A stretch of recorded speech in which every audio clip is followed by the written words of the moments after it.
네, 반갑습니다. 이 정도는 아니었는데, 그쵸? 반갑습니다. 네, 안녕하세요. 네. 먼저 말씀 제목 적겠습니다. 오늘 말씀은 최고의 제자를 만난 고린도 전도입니다.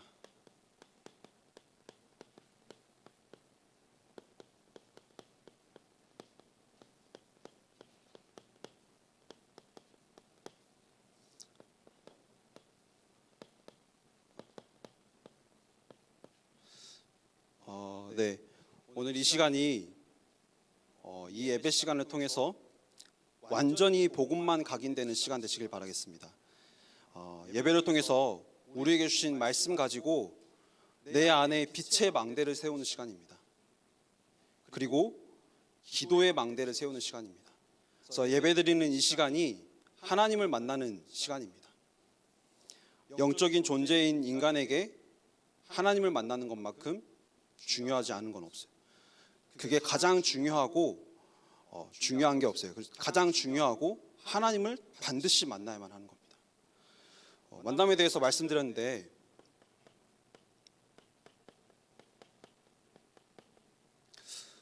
오늘 말씀의 핵심이 이 만남입니다. 우리에게 있어서 어떤 것이 나에게 가장 중요한 만남일까요? 내 인생에 있어서 이 만남만큼은 이 사람과 만났을 때 난 정말 기분 좋았다. 대부분 좋은 만남이라고 할 때는 그 만남을 통해서 나도 좋아지고 상대방도 좋아지는 만남을 보고 되게 좋은 만남이라고 하는 거잖아요. 그래서 이런 말 많이 해요. 내가 준비되는 만큼 좋은 사람 만난다라고. 대부분 연애할 때 그런 말 많이 하잖아요. 그렇죠? 근데 인간관계를 다 해봤을 텐데 모든 만남이 항상 나에게 좋았던 것만은 아니에요. 주변에서 나를 살아나게 하는 그런 만남도 있었고 또 반대로 나를 힘들게 하는 만남도 있었어요. 약간 그 사람을 알게 된 게 나한테 약간 좀 후회된다라고 할 만큼 좀 별로였던 만남도 있을 수도 있어요. 그래서 만남이라고 할 때 항상 나에게 좋은 것만 있지는 않아요. 그런데 사람과의 만남,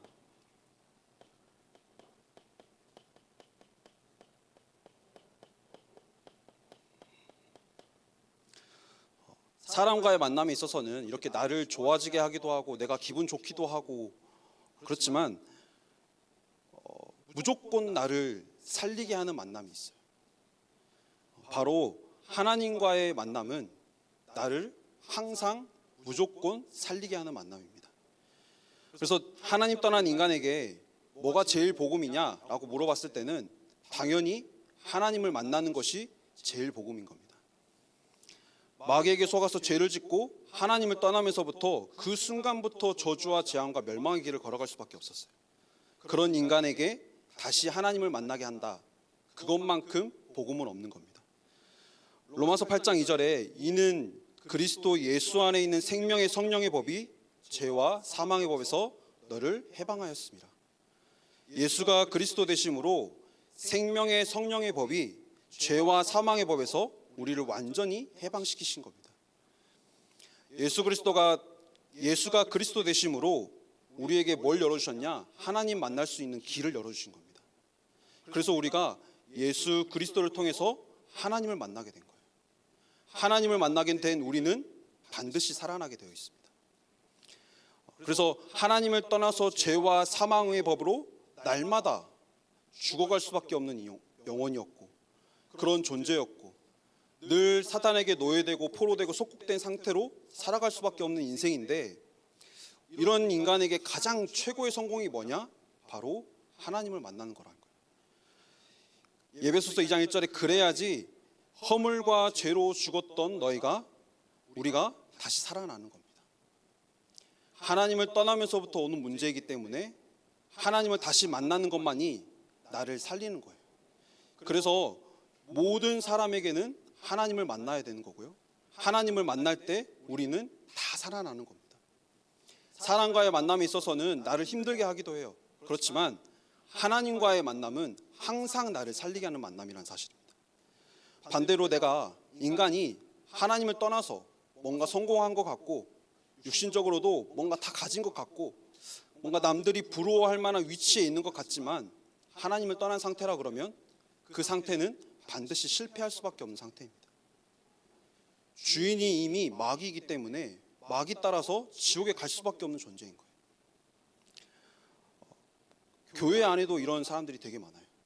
마치 예수님이, 하나님이 나를 내 성공을 도와주는 존재로 생각하는 사람들이 되게 많아요. 그러니까 하나님한테 빌기도 하고 안 주면 따지기도 하고. 그런데 예수님이 십자가에서 죽으시면서까지 우리를 구원하신 이유는 내 육신적인 성공을 위해서 죽으신 게 아니에요. 내가 아무리 바르고 아무리 착하고 아무리 똑똑해도 절대로 만날 수 없는 하나님을 만나게 하시기 위해서 십자가에서 죽으셨다는 사실입니다.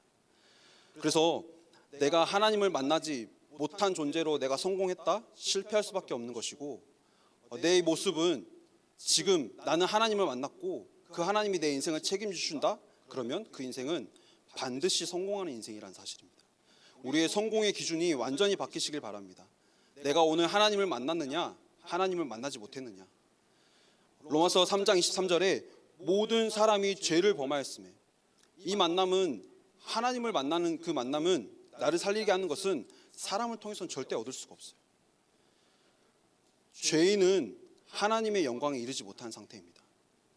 그 어떤 사람도 다 하나님을 떠났기 때문에 전부 다 죄인의 길을 걸어가고 있어요. 전부 다 하나님을 만나야만 하는 존재인 겁니다. 그래서 우리가 사람을 기댈 이유가 전혀 없습니다. 혹시 사람에게 상처받고 사람의 말 때문에 내가 너무나 힘들고 이 사람과의 만남 때문에 내가 너무 죽어가는 것 같은 느낌이 든다. 우리는 사람에게 기댈 이유가 전혀 없는 사람입니다. 말씀을 통해서, 예배를 통해서 날마다 하나님을 만나시길 바라겠습니다.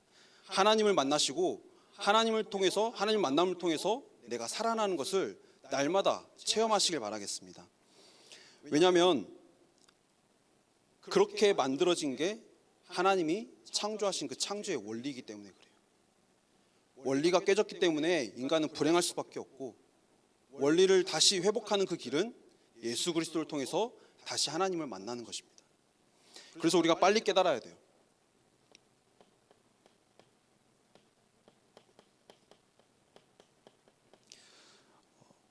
대학의 때에 나를 살리는 복음에 집중하는 것이 내 인생의 체질이 되어야 됩니다. 어려서부터 들어왔던 예수가 실제로 그리스도라는 사실이, 나의 그리스도라는 사실이 체험이 되어져야 돼요. 사람 보고 세상을 봐도 그 어디서도 나를 살리는 이 복음은 말해주지 못하는데, 내가 오직 말씀에서만 예수가 그리스도 되심으로 하나님을 다시 만나게 되었다는 그 사실, 이거를 대학의 시기에 말씀을 통해서, 기도를 통해서 발견을 해야 되는 거예요. 영적인 존재가 영이신 하나님을 만나는 것만이 나를 살리는 것이구나, 대학의 시기 때 발견해야 되는 겁니다. 내가 만나는 모든 만남들, 또 내가 겪고 있는 일들, 나에게 맡겨주신 그 현장, 모든 것 속에서 하나님을 만나야 되는 겁니다. 예수가 그리스도 되셨다는 그 복음을 체험해야 되는 거예요. 어려서부터 너무 많이 들어왔기 때문에 다 알고 있다고 생각해요. 나도 복음 알고 있고 나도 그리스도 알고 있다고 생각해요. 그런데 대학의 시기에 기도의 망대를 세운다는 것은 무슨 말이냐? 예수가 그리스도 되신 그 복음이 나의 인생의 과거 문제, 현재 문제, 미래 문제 완전히 다 끝내셨다는 것을 체험해야 된다는 겁니다. 그게 기도의 망대를 세우는 거예요. 그래서 우리가 이 복음 가지고 하나님께만 집중하는 망대를 세우는, 그 망대에 하나님께서 함께 하시고, 우리가 하나님께 집중할 때에 하나님은 시공간을 초월해서 역사하신다는 사실이에요. 예수 그리스도를 통해서 우리가 하나님을 만날 수 있다는 그 사실을 믿지 않았던 그 이스라엘은 불신앙을 계속 고백했어요. 모든 사람이 죄를 짓고 하나님을 떠난 상태라는 사실을 믿지 않았기 때문에 예수가 그리스도라는 사실조차도 믿지를 못했던 거예요. 그러니까 계속 노예될 수밖에 없고, 포로될 수밖에 없고, 속국될 수밖에 없었던 겁니다. 구원받은 우리가 하나님을 만나는 것만이 최고의 복음이라는 사실을 믿지를 않으니까 우리가 이 기도의 망대를 세우는 것에 있어서 자꾸 소홀해져요. 여기에 대해서 별로 중요하게 생각하지 않아요. 그런데 모든 말씀에서는 이 언약 붙잡고 말씀 붙잡고 하나님께 집중하는 기도의 망대를 반드시 세워야만 하나님께서는 시공간을 초월해서 역사하시겠다라고 약속하신 겁니다. 우리가 그 능력을 가지고 가야만 나를 살릴 뿐만이 아니라 나에게 맡겨주신 현장을 살리고 우리가 그렇게 고백하는 세계복음화까지 할 수 있는 거예요. 237 5천 종족 어떻게 살릴 수 있을 것이냐? 내가 오늘 내가 있는 현장에서 기도의 망대를 세울 때, 하나님의 말씀에 집중할 때 우리를 통해서 237 5천 종족 살리시겠다라고 약속하신 겁니다. 그래서 우리는 24시 하나님께만 집중하는 겁니다. 하나님께만 집중한다는 말이 무슨 말이냐? 하나님께서 나에게 주신 그 말씀에만 집중한다는 겁니다. 이렇게 24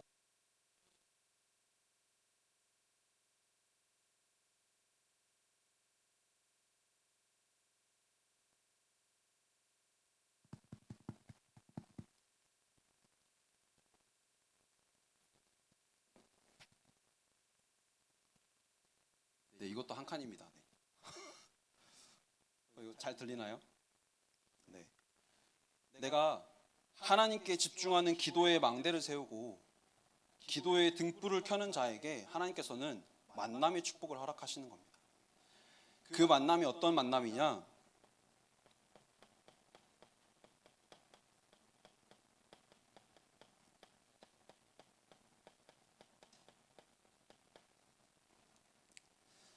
시공간을 초월해서 사람을 살리는 만남을 허락하시는 겁니다. 구원받은 우리가 똑같이 하나님을 만날 수 있는 그 복음을 전하는 사람으로 우리를 만들어 가시는 거예요. 하나님의 관심이 처음부터 어디에 있었냐? 사람을 살리는 데에만 있었습니다. 내가 하나님을 만나고 내가 하나님의 말씀 붙잡고 기도의 망대를 세워서 결국에 하나님께서 뭘 하기를 원하시느냐? 내 인생을 통해서 사람을 살리기를 원하시는 겁니다. 여기에 처음부터 하나님은 관심이 있으셨어요. 날마다 그래서 언약 가지고 이 기도의 망대를 세우는 자에게 하나님은 절대적인 시간표를 허락하시는 겁니다. 시공간을 초월해서 사람을 살리는, 똑같이 기도의 망대를 세우고 사람을 살리기를 원하는 사람, 만남의 축복을 허락하시는 겁니다. 그러면 우리에게 지금 필요한 게 내 문제 해결일까요? 내가 진짜 뭔가 열심히 해가지고 조금 성공한 거 가지고 내가 하나님 앞에 내가 하나님 이렇게 성공했으니 이것 가지고 내가 하나님 앞에 쓰임 받겠습니다라고 말하는 게 맞을까요? 대학의 시기 때는 다른 거 할 게 아닙니다.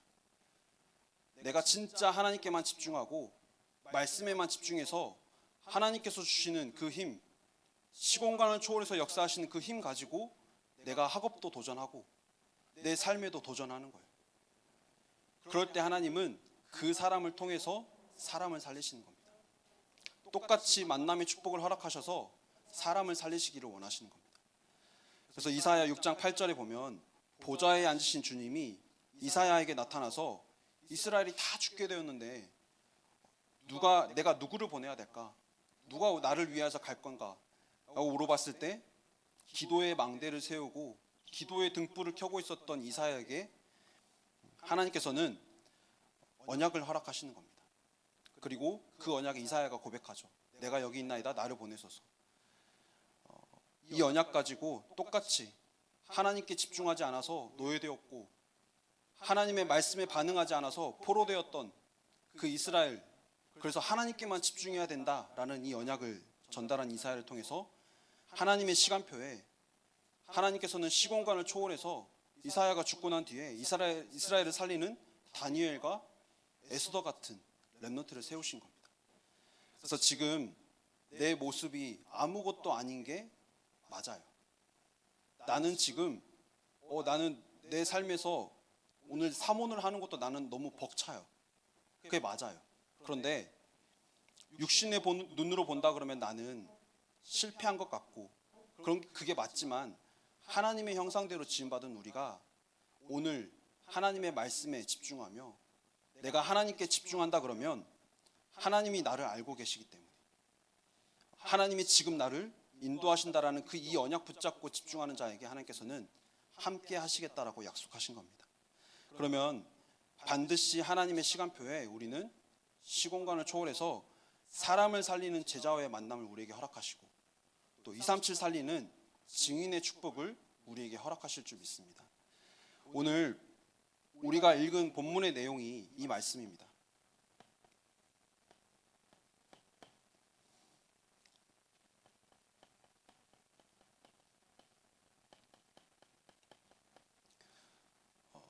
바울과 브리스가 부부의 그 만남, 이 만남이 어디서부터 시작되었느냐? 고린도에서부터 시작된 게 아니었어요. 사도행전 2장 10절에 보면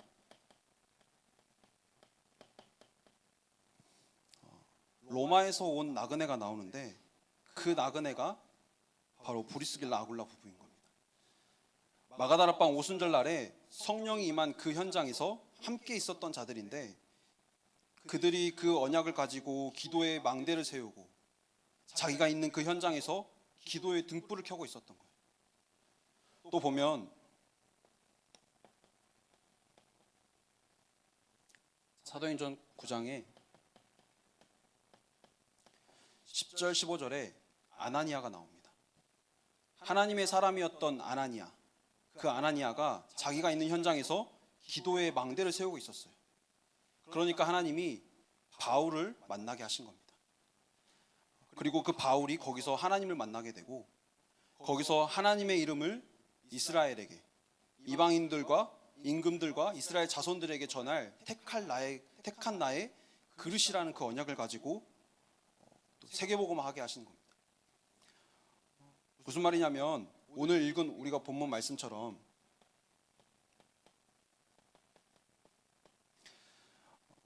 현장에서 기도의 망대를 세우는 그 시간이 내가 작은 것에도 흔들리지 않을 서밋의 시간을 누리는 시간이었던 겁니다. 그리고 지금 왜 내가 왜 지금 고린도에 있어야 되는지 그 의미를 깨닫는 시간이었고요.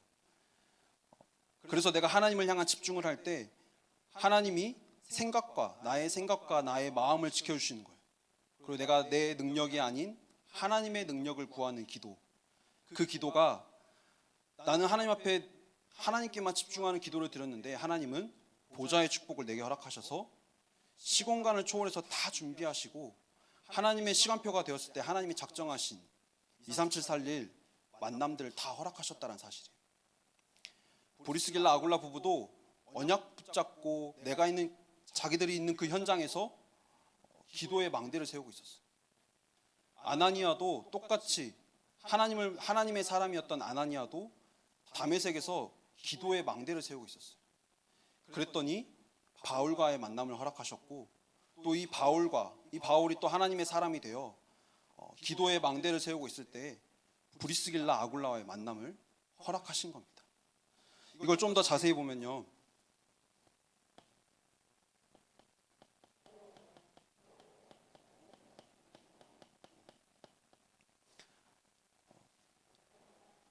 바울은 이 전도 현장인 아덴에서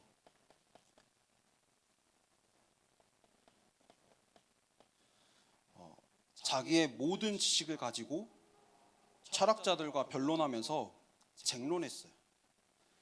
모든 논리를 가지고 자기가 그 가지고 있는 모든 것을 가지고 뭔가 복음을 전해보려고 했는데 사람들이 안 믿었던 거예요. 그렇게 열심히 변론을 했는데 오히려 그리스도께서 왜 십자가에서 죽으셔야 했고 왜 그리스도께서 다시 부활하셔야 됐는지에 대해서는 하나도 말하지 못한 채 고린도로 내려갔던 거예요. 바울이 그 전에 전도했던 그 현장들을 보면 똑같이 아덴처럼 불가능한 현장이었어요. 절대 불가능한 현장이었어요. 그런데 거기서 다른 것 말하지 않고 오직 예수만 말했던 그 현장에서는 하나님께서 보좌의 능력으로 함께 하셔서 그곳에서 복음이 선포되게 하셨어요. 그런데 아덴 가보니까 막 철학자들과 쟁론하고 막 변론하고 하니까 오직 예수에 대해서는 전하지 못했던 거예요. 또 브리스가 부부 보면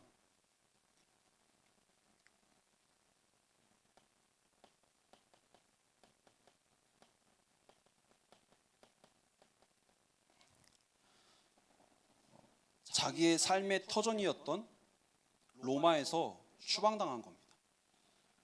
그러니까 둘 다 보면 육신의 눈으로 본다 그러면 다 실패한 상태였어요.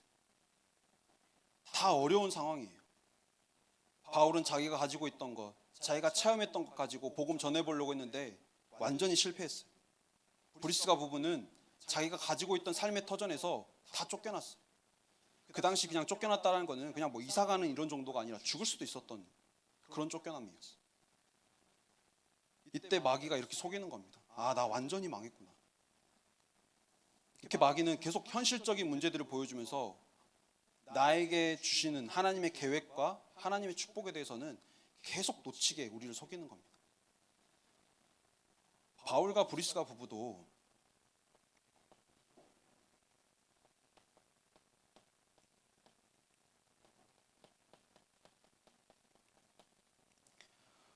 바울과 브리스가 부부도 육신의 눈으로 보면 다 실패했어요. 하나님은 시공간을 초월해서 고린도에서 바울과 또 브리스가의 부부의 절대적인 만남을 허락하셨는데 육신의 눈으로 본다 그러면 실패한 것처럼 보이는 거예요. 이 만남은 하나님이 역사하시지 않으면, 하나님이 허락하시지 않으면 절대로 만날 수 없는 만남이었던 겁니다. 하나님이 바울을 준비하셨고 또 브리스가 부부를 준비하셨던 겁니다. 또 바울을 위해서 아나니아를 준비하셨고 오순절 마가다락방에 그 브리스가 부부를 부르셔서 언약을 깨닫게 하시고 현장에서 기도의 망대를 세우게 하신 거예요. 이렇게 바울과 브리스가 부부가 하나님의 절대 시간표 속에서 함께 만나져서 같은 업을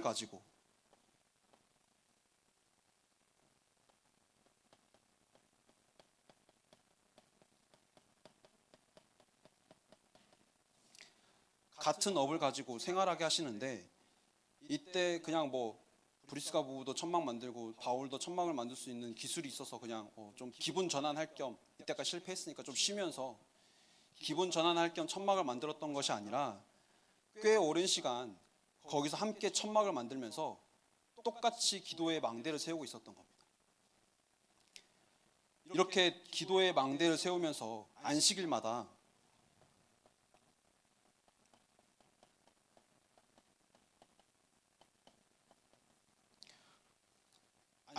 회당에 들어가서 복음을 전하는데 이때 바울은 아데네서처럼 내가 가진 것 가지고 뭐 복음을 전해야겠다 이게 아니라 고린도전서 2장 2절에 보면 예수 그리스도와 그가 십자가에 못 박히신 것 외에는 아무것도 알지 아니하기로 작정하였다.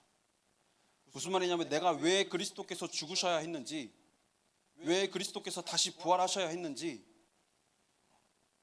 그 그리스도가 예수라는 것 외에는 내가 다른 건 아무것도 말하지 않겠다라고 완전히 작정했을 만큼 바울이 자신의 것이 아닌 오직 복음만 말하게 되겠다. 실패한 것 같았고 완전히 망한 것 같았던 그 시간에도 하나님께서 주신 그 말씀 가지고 하나님과 소통하는 기도의 망대를 세우고 있었던 바울이 하나님께서 보내주신 그 현장에서 다른 것 하지 않고 오직 그리스도만 말하게 되는 그 시간이었던 겁니다. 그러니까 이렇게 실패한 것 같았고 그렇지만 하나님께서 허락하신 그 만남의 축복을 통해서 함께 업을 가지고 안식일마다 회당에서 복음을 전하니까 하나님께서 결국에는 이후에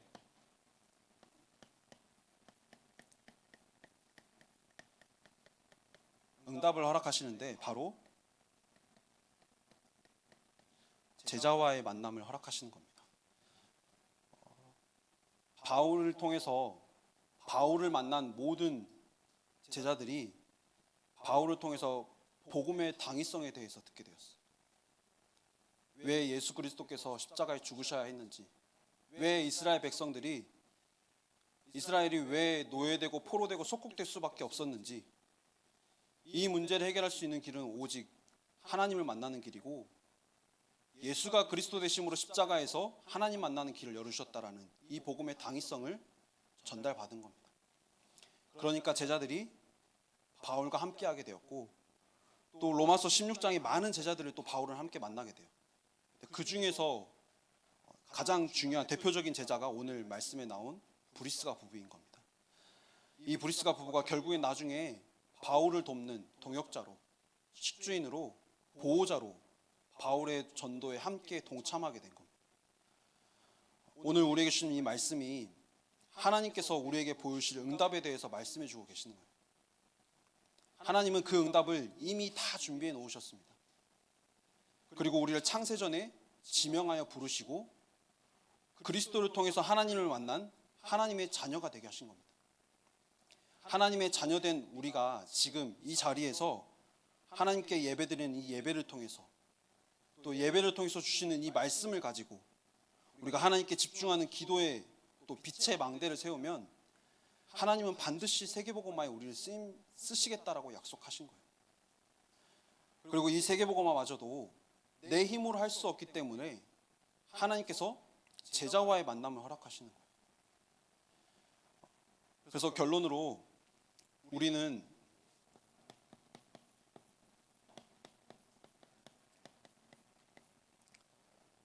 항상 날마다 어디서든 망대를 세우는 겁니다. 진짜 이 세상에 흑암 가득한 이 현장에 빛의 망대를 세워서 많은 사람들이 이 빛을 보고 하나님께 돌아올 수 있을 만큼 또 내가 하나님의 말씀 가지고 그 말씀 가지고 내가 하나님께 집중하는 기도의 망대를 항상 세우는 겁니다. 내 모습, 지금의 내 모습 가지고 나를 판단하지 마세요. 내가 하나님께 집중할 때에 하나님께서는 나를 이미 주신 응답이